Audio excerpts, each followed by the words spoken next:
Hey y'all.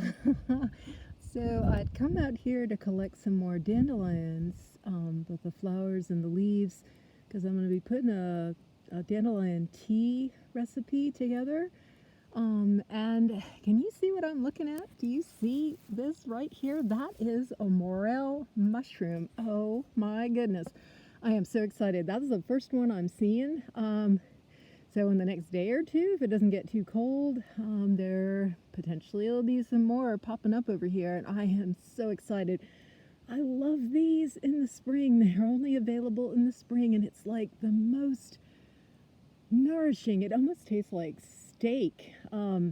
Anyway, it's just had to show you all this. That is what a morel mushroom looks like, and I'm gonna wait a few days and then I'm gonna be out here collecting it along with whoever else shows up and inviting them in for lunch. Okay. Thanks for joining me. Bye.